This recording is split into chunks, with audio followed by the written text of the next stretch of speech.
everybody, I'm Cummings with my wife Cathy from Vito's, and today we're making ceviche.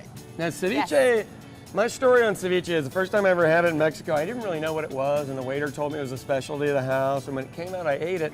I didn't like cilantro. This is cilantro, and the big problem with cilantro with a lot of Caucasians is it tastes like ivory soap. We lack the enzyme to digest it. So if you find that you don't like it, use mint or parsley or whatever else you want on the dish. Yes. But most people, are okay with it. People like me are okay with it. Right. But of course, I was the weirdo with the no enzyme thing, and I've gotten used to it over the years, so I'm totally fine with it. Now, ceviche, you just need good fish, and you want a mild white fish, and then we're just gonna cut it into cubes, without cutting myself is the goal, and throw it into a bowl and cover it with lemon, lime, cilantro, jalapenos, and red onions, and let it sit for a couple hours, and you're ready to serve it. The acid from the fruit is what actually cooks your fish. And some of us from the Midwest will be a little nervous and not think that that's true. It's actually true. You're welcome to pre-boil your fish in a little bit of broth, because I've seen people do that, and then they know that it's cooked.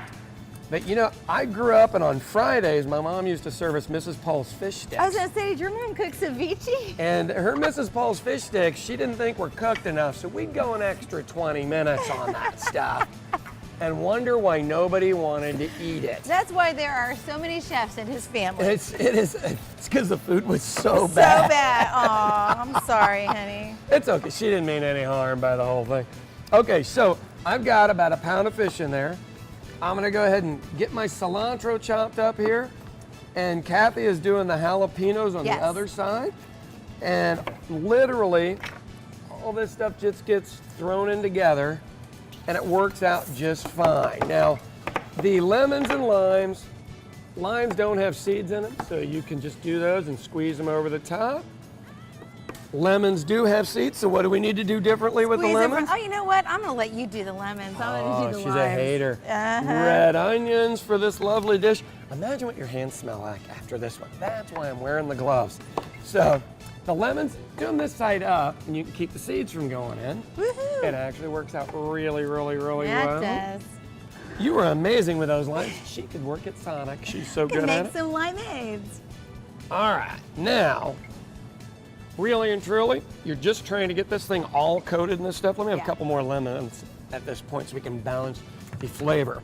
Okay, now something cool that I did find, this is literally called Bible bread.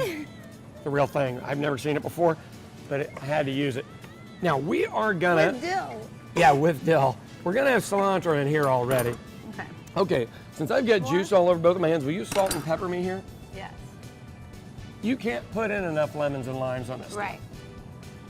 Do the salt and pepper, put this thing in your refrigerator, and when you serve it, we're gonna serve it in a martini glass like this, and when the fish is all cooked and everything, this really will look absolutely beautiful. Let me have a couple of slices of fruit to throw on top here, and a bit of Bible bread to throw in. And if you want to try to make this look fun and give it a little different coloration on the other side, that's really pretty, little fruit. That is how you make fresh ceviche. Not bad and really pretty simple. Very simple. Only make it a couple hours before your guests come over. Have everything ready, throw it together, stir it up, okay? For these and more recipes, buyforlessok.com.